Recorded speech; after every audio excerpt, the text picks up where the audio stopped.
University campus में दोपहर की धूप जैन के गोरे चेहरे पर पड़ रही थी। वो अपनी अगली क्लास के नोट्स पलट रहा था, जिसका ध्यान पूरी तरह से आने वाले एग्जाम में था। उसे पता नहीं था कि कुछ ही दूरी पर एक गहरी नजर उसे लगातार देख रही थी। वो नजर किसी और की नहीं, बल्कि उसके बॉयफ्रेंड काइल की थी। काइल की चमकदार काली जीप पार्किंग लॉट के सबसे कोने में खड़ी थी, जहां से वो जैन को बिना किसी को पता चले देख सकता था। काइल ने अपनी उंगली से अपनी कार की डार्क विंडो पर हल्का टैप किया। उसका चेहरा शांत था, लेकिन उसकी आंखें किसी शिकारी की तरह थीं। पिछले कुछ हफ्तों से जैन अपनी पढ़ाई में इतना मशगूल था कि काइल को लगा कि जैन उसे नजरअंदाज कर रहा है। तभी एक लड़की जैन के पास आई। उसका नाम लिया था और वो जैन की क्लासमेट थी। लिया ने जैन के कंधे पर टैप किया। हे जैन, क्या तुम यहाँ अकेले हो? मुझे लगा कि तुम और काइल हमेशा साथ रहते हो। हाय लिया, नहीं वो आज व्यस्त हैं। तुम बताओ, क्या तुम्हें इंट्रो टू फिलॉसफी के नोट्स में कोई दिक्कत आ रही है? हाँ, असल में मुझे लगा कि तुम मेरी मदद कर सकते हो। मुझे एथिक्स वाला चैप्टर बिल्कुल समझ नहीं आ रहा है। काइल की मुट्ठियां स्टीयरिंग व्हील पर कस गईं। उसे लिया का जैन के इतने करीब आना पसंद नहीं आया। जैन जब भी किसी से इतनी आसानी से बात करता, काइल के अंदर अधिकार की एक अजीब सी लहर उठती थी।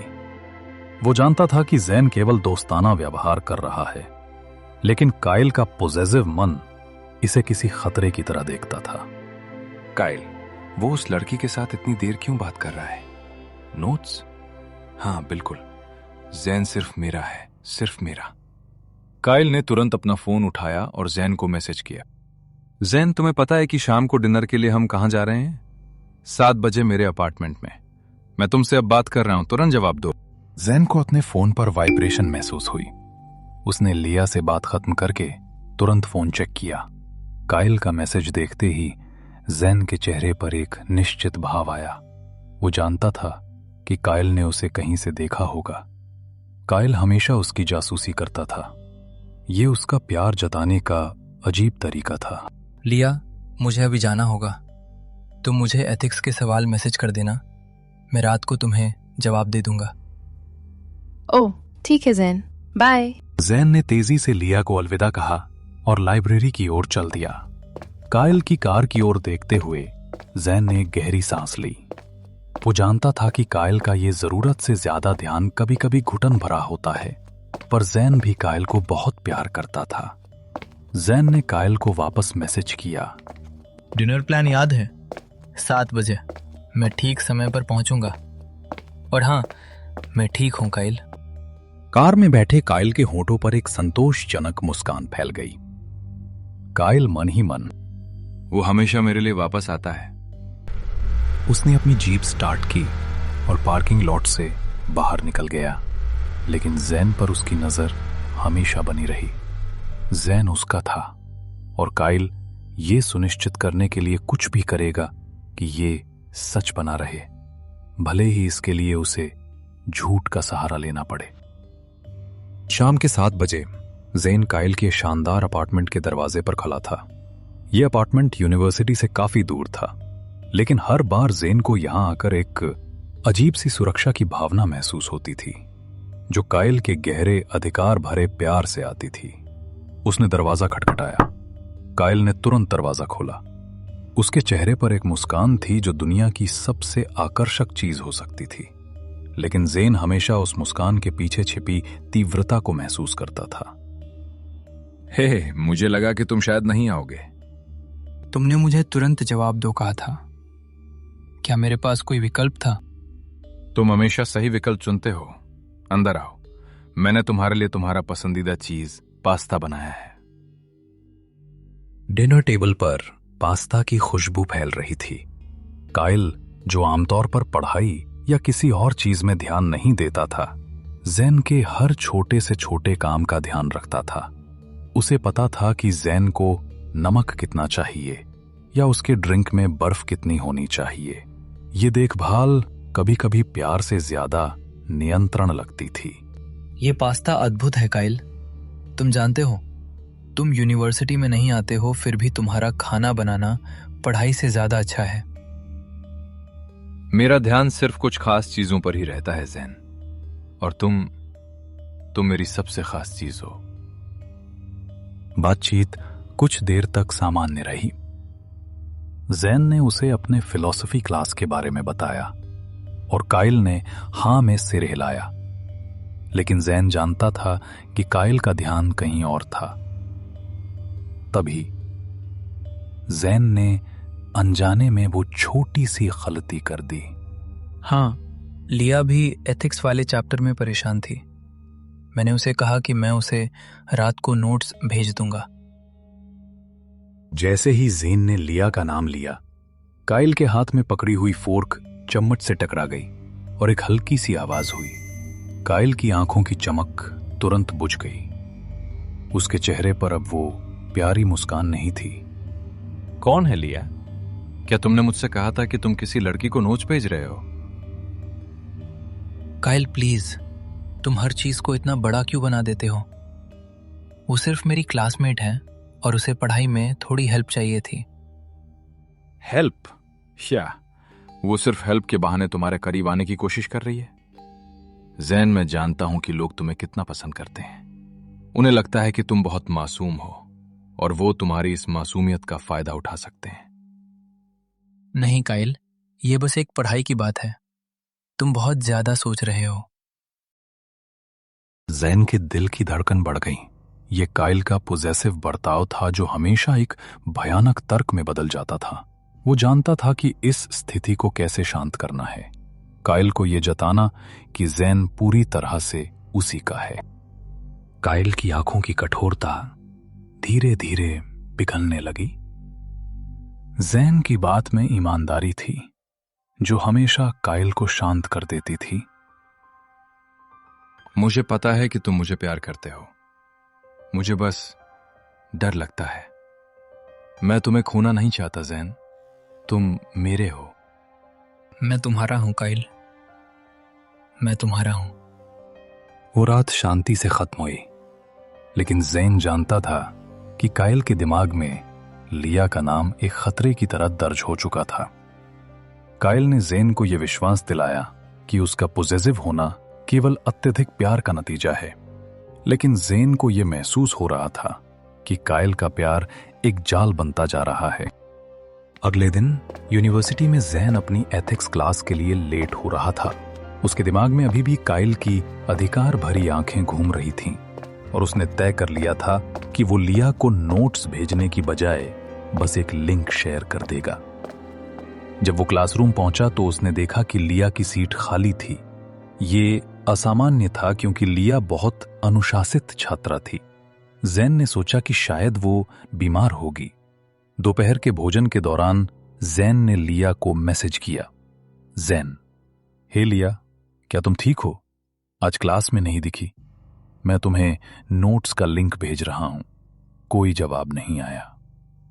शाम को जैन और उसका दोस्त सैम कैंपस के बाहर टहल रहे थे। क्या तुमने सुना जैन, लिया ने यूनिवर्सिटी छोड़ दी? क्या? ये कैसे हो सकता है? उसने किसी को कुछ नहीं बताया और वो तो हमेशा से टॉप परफॉर्मर थी। मुझे पता नहीं, बस यही अफवाह है कि उसके घर में कोई बड़ा पारिवारिक संकट आ गया है और उसे अचानक जाना पड़ा। उसने डीन को भी एक पत्र भेजा है। यह खबर जैन के लिए एक शॉक थी। लिया कल रात तक नोट्स के बारे में बात कर रही थी और आज अचानक गायब। उसे तुरंत रात की डिनर टेबल पर काइल की गुस्से भरी आवाज याद आई। डरते हुए जैन ने काइल को फोन किया। काइल, क्या तुमने सुना लिया चली गई? हाँ, मुझे पता चला। क्या हुआ? तुम इतना परेशान क्यों लग रहे हो? बस ये बहुत अजीब है। अचानक से। कल तक वो ठीक थी। तुम्हें किसने बताया? ओह ज़ेन, तुम यूनिवर्सिटी की बातों को ज्यादा सोचते हो। मेरा एक दोस्त जो डीन के ऑफिस में काम करता है, उसने मुझे बताया। उसने कहा कि ये उनकी फैमिली का बहुत निजी मामला है और उन्होंने किसी को भी बताने से मना किया है। निजी मामला? हाँ, देखो, तुम्हें अब उसके बारे में चिंता करने की जरूरत नहीं है। अब तुम अपने एथिक्स नोट्स पर ध्यान दे सकते हो बिना किसी रुकावट के। अगली सुबह काइल ने जैन को यूनिवर्सिटी के बाहर मिलने के लिए बुलाया।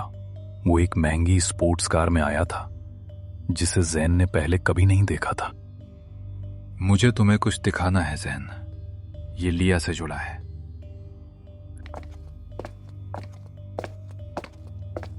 क्या है? तुमने कहा था कि वो तुमसे दूर नहीं जाएगी, लेकिन मैं जानता था कि वो तुम्हारे पास रहने के लिए कुछ भी कर सकती है, इसलिए मैंने उसे जाने के लिए मजबूर कर दिया। क्या मतलब है तुम्हारा? काइल ने जैन को एक फोन दिखाया। फोन पर लिया के पिता की आवाज रिकॉर्ड थी। मुझे माफ करना लिया, यहां नहीं रह सकती।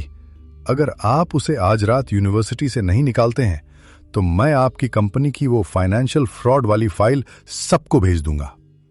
आपके पास 2 घंटे हैं। लिया को हमेशा के लिए दूर रखो।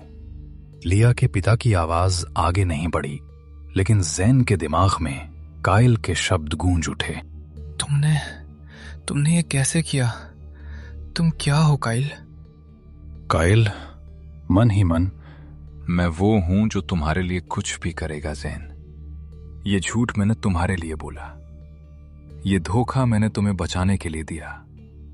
अब ये समस्या हमेशा के लिए खत्म हो गई है। तुम्हें कभी पता नहीं चलेगा कि ये कितनी बड़ी कीमत थी।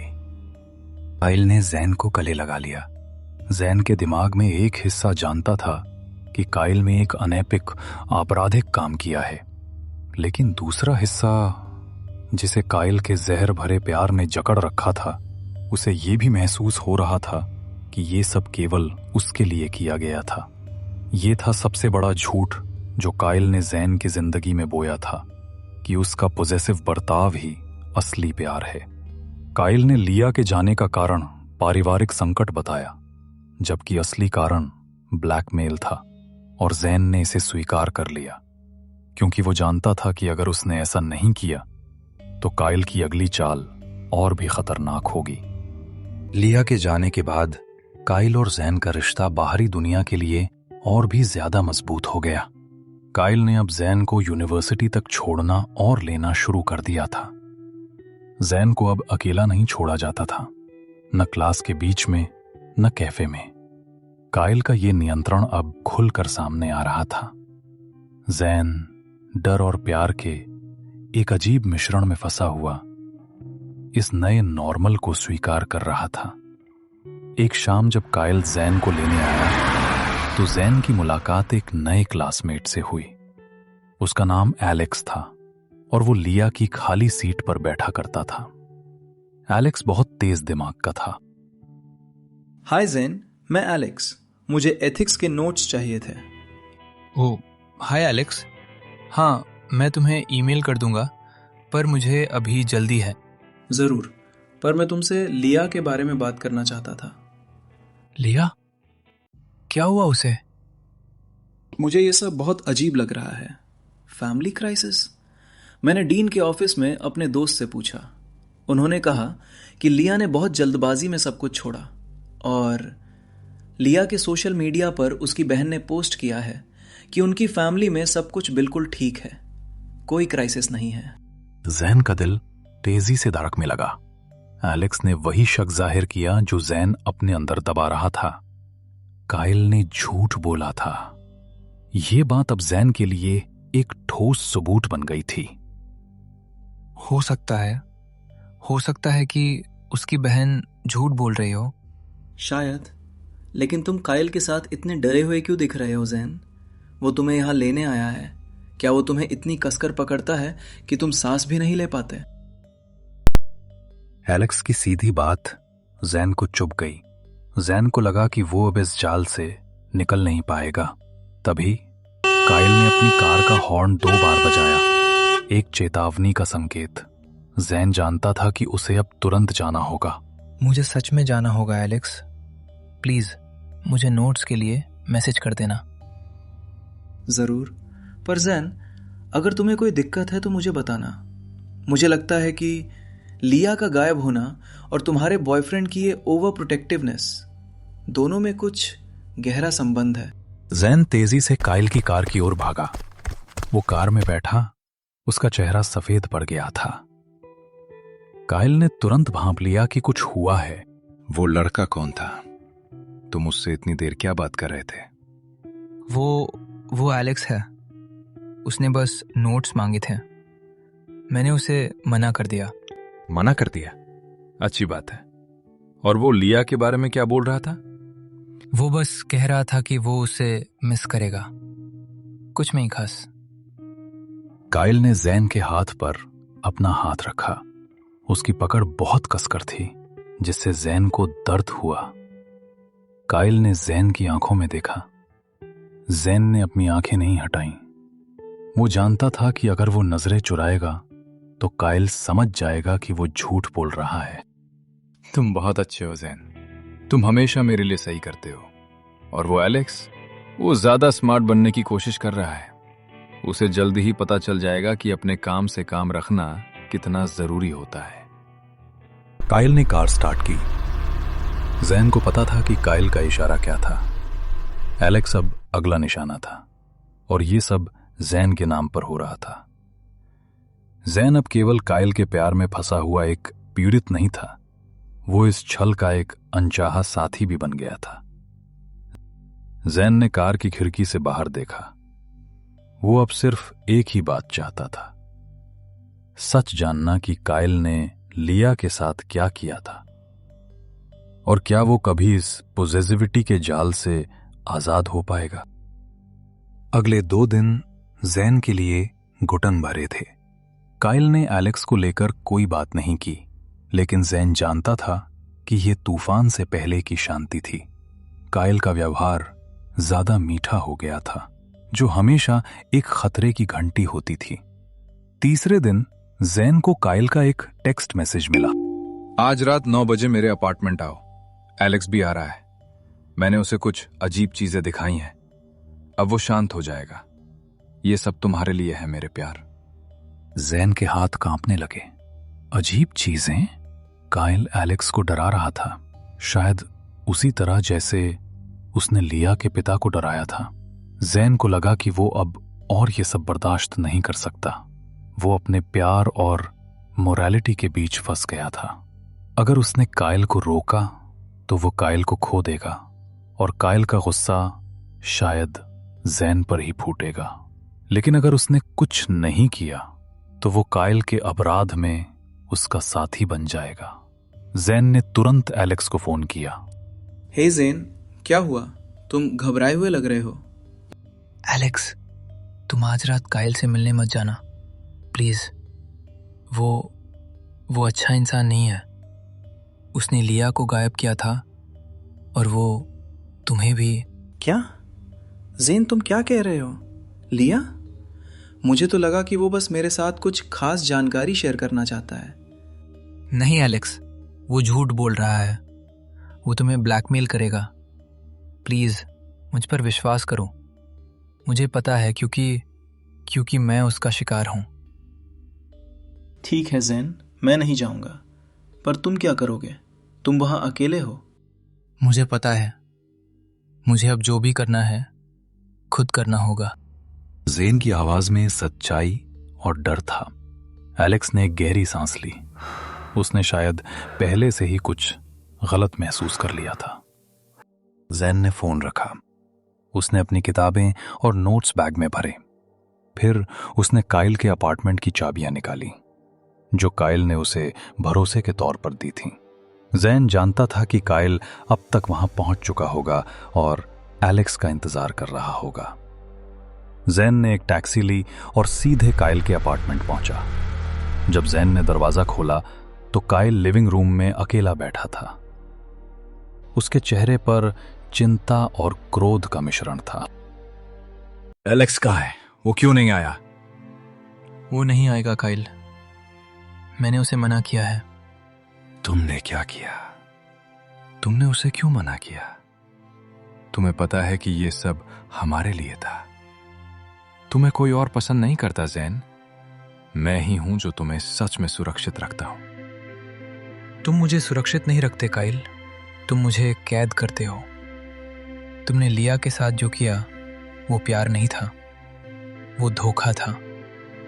तुमने मुझसे झूठ बोला और मैं अब और तुम्हारा ये गुलाम नहीं बन सकता। कायल स्तब्ध रह गया। उसकी आंखें चौड़ी हो गईं। उसने कभी नहीं सोचा था कि ज़ेन, उसका शांत आज्ञाकारी ज़ेन, कभी उसके खिलाफ जाएगा। तुम क्या समझते हो? तुमने जो किया है उसकी कीमत चुकानी पड़ेगी। तुम मेरे हो, तुम कहीं नहीं जा सकते। मुझे तुम्हारा ये पॉजेसिव प्यार नहीं चाहिए कायल। मैं तुम्हें छोड़ रहा हूं और मैं पुलिस को सब बताऊंगा। कायल ने ज़ैन का हाथ पकड़ा। उसकी पकड़ इस बार दर्दनाक थी। ज़ैन ने खुद को छुड़ाया। उसने देखा कि कायल के चेहरे पर अब सिर्फ पागलपन था। कायल ने ज़ैन को छल से, प्यार से और डर से बांध रखा था। तुमने जो कुछ भी किया कायल, वो सब अब रिकॉर्ड हो चुका है। लिया के बारे में, एलेक्स के बारे में, सब कुछ। ये तुम्हारा छल अब खत्म होता है। कायल के चेहरे पर एक पल के लिए डर और फिर बदला लेने का भाव आया। उसने ज़ैन को अपनी ओर खींच लिया, लेकिन ज़ैन ने अपने बैग से छोटी सी रिकॉर्डिंग डिवाइस निकाली, जिसे उसने अपार्टमेंट में आते ही ऑन कर दिया था। ज़ैन ने कायल को धक्का दिया और अपार्टमेंट से बाहर भागा। कायल, जिसने हमेशा नियंत्रण रखा था, अचानक अकेला पड़ गया। उसका पॉजेसिव प्यार अब उसका सबसे बड़ा अपराध बन गया था। ज़ैन ने प्यार को नहीं बल्कि अपनी आजादी को चुना। ज़ैन ने उस रात पुलिस को फोन किया। कायल के रिकॉर्डिंग और ज़ैन की गवाही के दम पर पुलिस ने तुरंत कायल को उसके अपार्टमेंट से गिरफ्तार कर लिया। कायल का छल और ब्लैकमेल का घिनौना खेल अब कानूनी हकीकत बन चुका था। ज़ैन ने एलेक्स को सारी बात बताई और एलेक्स ने लिया से जुड़ी जानकारियां जुटाने में ज़ैन की मदद की। ज़ैन ने अपने जीवन का वो काला अध्याय बंद कर दिया। उसने यूनिवर्सिटी में लिया के बारे में सच बताया और एक डर जो उसे रोज घुटन देता था वो दूर हो गया। उधर कायल की दुनिया पल भर में बिखर गई। उसके माता पिता ने, जो हमेशा उसे पैसे और ताकत से बचाते थे, इस बार उसका साथ छोड़ दिया। उन्हें पता चल गया था कि कायल ने अपने पॉजेसिव पागलपन में कितनी बड़ी गलती की है। ज़ेन उसने मुझे छोड़ दिया। उसने मेरी सुरक्षा को ठुकरा दिया। मैं तो सिर्फ उसे बचाना चाहता था। क्या ये सब प्यार नहीं था? मेरा सब कुछ चला गया। अब मेरे पास सिर्फ ये दीवारें हैं। जेल के ठंडे कमरे में कायल का अधिकार भरा अहंकार धीरे धीरे टूटने लगा। कोई नौकर नहीं, कोई फैंसी पास्ता नहीं, कोई महंगी कार नहीं, और सबसे ज्यादा दर्दनाक था ज़ैन की आवाज का ना होना। कायल को अब पहली बार लगा कि उसने ज़ैन से जो प्यार किया वो वास्तव में प्यार नहीं बल्कि एक जुनून था जिसने ज़ैन की जिंदगी को तबाही के कगार पर ला खड़ा किया। 2 साल बीत गए। कायल को उसके ब्लैकमेल और ज़ैन को भावनात्मक रूप से बंधक बनाने के लिए सजा मिली थी। कायल, तुम अपनी सजा के बारे में क्या महसूस करते हो? मुझे लगा था कि मैं ज़ेन को अपना बनाकर उसे प्यार दे रहा हूं, पर मैं उसे चोट पहुंचा रहा था। मेरी पॉजेसिवनेस एक बीमारी थी। मैंने उसके सारे रिश्ते तोड़े, उसकी आजादी छीन ली और अंत में मैंने उसे खो दिया। तुम्हें अफसोस है? हाँ, बहुत ज्यादा। मैंने जो किया वो माफ करने लायक नहीं है। मैं चाहता हूं कि ज़ेन खुश रहे, भले ही वो मेरे बिना रहे। कायल को सजा पूरी होने से पहले ही अच्छा व्यवहार के कारण रिहा कर दिया गया। वो अब एक अलग इंसान था, टूटा हुआ, पश्चाताप से भरा और अपनी पुरानी ताकत और अधिकार से दूर। जेल से निकलने के बाद कायल ने सबसे पहले लिया को खोजने की कोशिश की और उससे माफी मांगी। लिया ने उसे माफ तो नहीं किया, पर उसे दया आ गई। उसने कायल से कहा कि ज़ैन अब एक शांत और आजाद जिंदगी जी रहा है और उसे ज़ैन से दूर रहना चाहिए। कायल ने ज़ैन के पास जाने की हिम्मत नहीं की। उसे पता था कि ज़ैन के पास लौटने का उसका कोई हक नहीं है। जैन ने अब यूनिवर्सिटी से ग्रेजुएट होने के बाद एक छोटी सी आर्ट गैलरी में काम करना शुरू कर दिया था। वो खुश था, शांत था और आजाद था। उसकी आंखें अब डर से नहीं बल्कि नई उम्मीदों से चमकती थीं। एलेक्स और जैन अब बहुत अच्छे दोस्त बन गए थे। 1 साल बाद जैन एक कॉफी शॉप में अकेला बैठा अपनी स्केचबुक में कुछ बना रहा था। तभी उसके सामने की कुर्सी पर कोई बैठा। क्या मैं बैठ सकता हूं? कॉफी शॉप पूरी भरी हुई है। जैन ने ऊपर देखा। उसकी सांस एक पल के लिए रुक गई। सामने काइल बैठा था। वो वही काइल नहीं था। उसके चेहरे पर थकान और सालों का बोझ था। उसने महंगे कपड़े नहीं पहने थे और उसकी आंखें अब अधिकार से नहीं बल्कि गहरी उदासी से भरी थीं। काइल, तुम यहां क्यों हो? मैं तुमसे मिलने नहीं आया था। मैं इस कॉफी शॉप के पास ही काम करता हूं। मुझे यहां तुम्हारा होना नहीं पता था। उसने अपनी जेब से एक जंग लगी चाबी निकाली। ये लो, तुम्हारे अपार्टमेंट की चाबी। मुझे नहीं पता था कि तुम कहाँ रहते हो, इसलिए मैं इसे अपने पास रखे हुए था। मैंने वो अपार्टमेंट छोड़ दिया था। हाँ, मुझे पता है। सुनो जैन, मैं बस इतना कहना चाहता था कि मुझे माफ कर दो। मैंने तुम्हें जो दर्द दिया, मैं उसके लिए हर दिन सजा काट रहा हूं। मैं तुम्हें दोबारा पाने की उम्मीद में नहीं आया। मैं बस चाहता था कि तुम जानो कि मेरा वो पोजेसिव प्यार एक भयंकर गलती थी और तुम सबसे अच्छे इंसान हो। काइल उठा।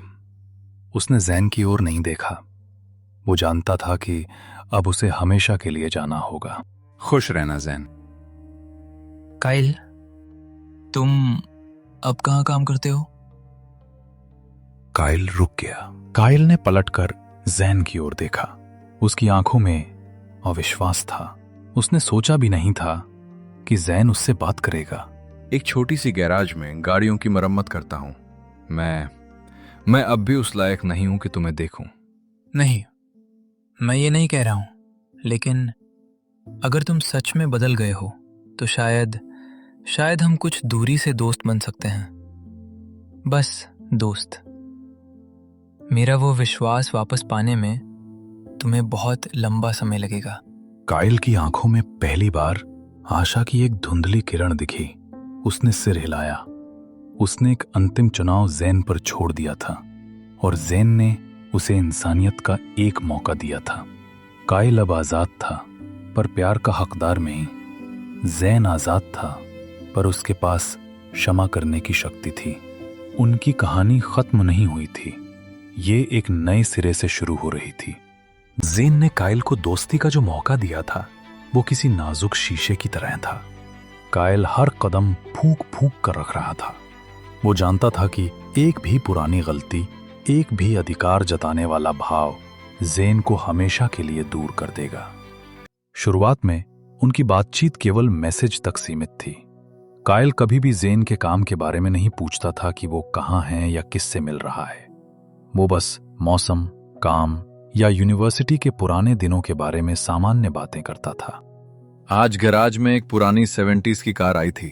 मैंने उसे ठीक किया। तुम्हें याद है? तुम्हें पुरानी कारों की कला पसंद थी। हाँ, मुझे याद है। अच्छा किया। मुझे खुशी है कि तुम वो काम कर रहे हो जो तुम्हें पसंद है। काइल अब वो आदमी नहीं था जो तुरंत जवाब दो का आदेश देता था।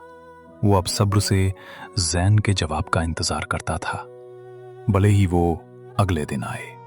ये सम्मान जैन के लिए एक मरहम की तरह था। 6 महीने बाद एलेक्स ने जैन को चेतावनी दी। ज़ेन, तुम उसे इतना मौका क्यों दे रहे हो? वो आदमी तुम्हें नर्क से गुजार चुका है। वो सिर्फ मासूम बनने का ढोंग कर रहा होगा। एलेक्स, मुझे पता है, लेकिन तुम काइल के मैसेज देखो। वो अब तुम कहाँ हो नहीं पूछता। वो अब क्या तुम ठीक हो पूछता है। ये बदलाव सच्चा है। मैंने उसे चोट पहुंचाई थी जब मैंने उसे जेल भिजवाया, लेकिन उसने कभी पलटकर मुझसे गुस्सा नहीं किया। मुझे लगता है सजा ने उसे बदल दिया है। बस सावधान रहना ज़ैन। तुम मेरे सबसे अच्छे दोस्त हो। जैन ने अपनी आजादी को कभी नहीं छोड़ा, लेकिन उसने अकेलेपन को महसूस करना शुरू कर दिया। उसे काइल की गहरी देखभाल की आदत थी, भले ही वो नियंत्रण से भरी थी। अब काइल की नई निस्वार्थ देखभाल धीरे धीरे उस खालीपन को भरने लगी। एक रात जैन बहुत बीमार हो गया। उसे तेज बुखार था और वो अकेला था। उसने आधी रात को गलती से काइल को मैसेज भेज दिया, जैन। बुखार बहुत तेज। केवल 5 मिनट बाद जैन के दरवाजे पर तेज दस्तक हुई। जैन, तुम्हारा फोन बंद था। क्या हुआ तुम्हें? मैं बस भाग कर आया। मैं तुम्हारी मदद करने आया हूं। काइल, तुम्हें नहीं आना चाहिए था। तुम्हें लगता है कि मैं तुम्हें ऐसे छोड़कर जा सकता हूं? मैंने तुम्हें बहुत चोट दी है जैन, पर इसका मतलब ये नहीं कि मैं तुम्हें प्यार करना छोड़ दूं। अब तुम मेरी तरफ देखो, मुझे सिर्फ एक दोस्त की तरह रहने दो। काइल ने जैन को दवा दी, उसके लिए सूप बनाया और पूरी रात वहीं रहा। लेकिन उसने जैन को छूने की हिम्मत नहीं की, सिवाय जब वो उसके माथे पर ठंडा कपड़ा रखता था। उस रात काइल पहली बार जैन के पास रहा, लेकिन सिर्फ दोस्त की तरह। ये प्यार का पहला कोमल कदम था, जहां छल और नियंत्रण की कोई जगह नहीं थी। काइल की बीमारी वाली रात के बाद जैन और काइल का रिश्ता एक नए गैर पारंपरिक रास्ते पर चलने लगा। वे अब डेट नहीं कर रहे थे, बल्कि इंसान के तौर पर एक दूसरे को फिर से जान रहे थे। काइल अपनी जिंदगी के सबसे छोटे छोटे डिटेल्स भी साझा करता था, बिना किसी दिखावे या हेर फेर के। एक दिन जैन को अपनी आर्ट गैलरी के लिए शहर से बाहर एक वीकेंड वर्कशॉप में जाना पड़ा। यह काइल के लिए एक अंतिम परीक्षा थी। जैन खुद भी इस यात्रा को लेकर थोड़ा चिंतित था। तुम कब वापस आ रहे हो? रविवार रात को। मुझे पता है कि ये 3 दिन दूर है। मैं तुमसे ये नहीं पूछ रहा हूं कि तुम कहां जा रहे हो या तुम किसके साथ रहोगे। मैं बस ये पूछ रहा हूं कि क्या तुम वहां खुश रहोगे। तुम मेरे लिए दुआ कर सकते हो कि मैं तुम्हारा इंतजार करूं और तुम पर विश्वास करूं। तुम बदल गए हो काइल। मैं तुम्हें मैसेज करूंगा। उस दिन जैन को पहली बार लगा कि उसने काइल के पश्चाताप को सिर्फ स्वीकार नहीं किया, बल्कि वो खुद भी उसे माफ कर रहा था। उस रात दोस्ती की सीमाएं धुंधली हो गईं। जैन ने काइल का हाथ पकड़ा, काइल ने हाथ नहीं खींचा। ये पुराना पागलपन से भरा प्यार नहीं था, ये नया, विनम्र और सम्मान से भरा प्यार था। जैन, काइल का फोन आया था। उसने मुझसे पूछा कि क्या मैं तुम्हें कॉफी शॉप में मिल सकता हूं और देख सकता हूं कि तुम ठीक हो या नहीं। क्या? उसने सच में ऐसा कहा? हाँ, उसने कहा, मैं जैन की आज़ादी का सम्मान करता हूं, लेकिन मैं उसकी सुरक्षा को भी महत्व देता हूं। अगर आप एक दोस्त के तौर पर उससे मिल लें तो मुझे तसल्ली होगी। मुझे लगा अगर ये आदमी मुझ जैसे शक करने वाले को तुम्हारी देखभाल के लिए भेज रहा है तो वो सच में बदल गया है। जैन के दिल में एक गर्मजोशी भर गई। काइल अब खुद नियंत्रण नहीं कर रहा था, बल्कि दूसरों पर भरोसा कर रहा था ताकि जैन खुश रहे। ये आजादी का असली प्यार था। रविवार रात को जैन शहर लौट आया। उसने काइल को फोन किया।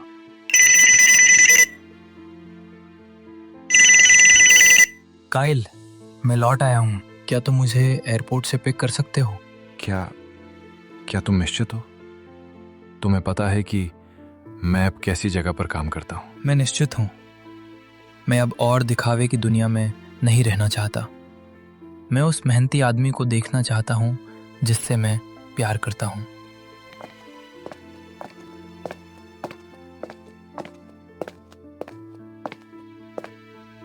मुझे पता था।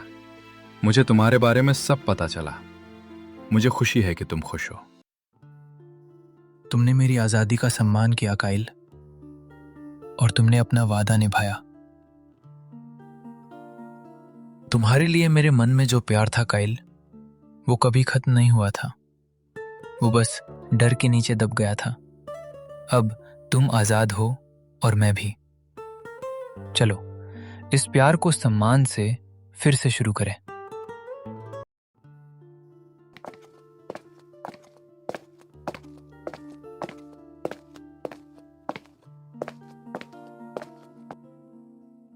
मैं तुम्हारे प्यार का सम्मान हमेशा करूंगा ज़ैन। मैंने बहुत देर से सीखा कि प्यार जंजीरें नहीं, पंख देता है। मैं अब तुम्हें कभी नियंत्रित नहीं करूंगा। जैन ने धीरे से काइल का चेहरा अपने हाथों में लिया। यह वर्षों में उनका पहला वास्तविक स्पर्श था, जिसमें कोई डर नहीं, कोई अधिकार नहीं, सिर्फ क्षमा और नई शुरुआत की उम्मीद थी। जैन ने धीरे से काइल को चूमा। ये एक प्रतिज्ञा थी कि अब उनके बीच कोई धोखा नहीं होगा, कोई पॉसेसिवनेस नहीं। उनका रिश्ता अब सच्चे पश्चाताप और विश्वास की नींव पर खड़ा था। काइल ने जैन को गले लगाया और इस बार जैन को घुटन नहीं बल्कि घर की अनुभूति हुई। अंत काइल को अपने अपराधों की सजा मिली। उसे अपने गलतियों का एहसास हुआ और जैन ने उसे माफ करके प्यार का दूसरा मौका दिया। तो दोस्तों, अब सवाल आपसे है, अगर आप मेरी जगह होते तो क्या करते? क्या आप काइल को उसकी गलती के लिए माफ कर पाते और क्या उसे प्यार का दूसरा मौका देते? नीचे कमेंट्स करके अपनी राय जरूर बताइए। वीडियो अच्छा लगा हो तो लाइक करें, शेयर करें और कमेंट करना ना भूलें। और हाँ, चैनल को सब्सक्राइब करना तो बिल्कुल भी नहीं, वरना अगली कहानी मिस हो जाएगी।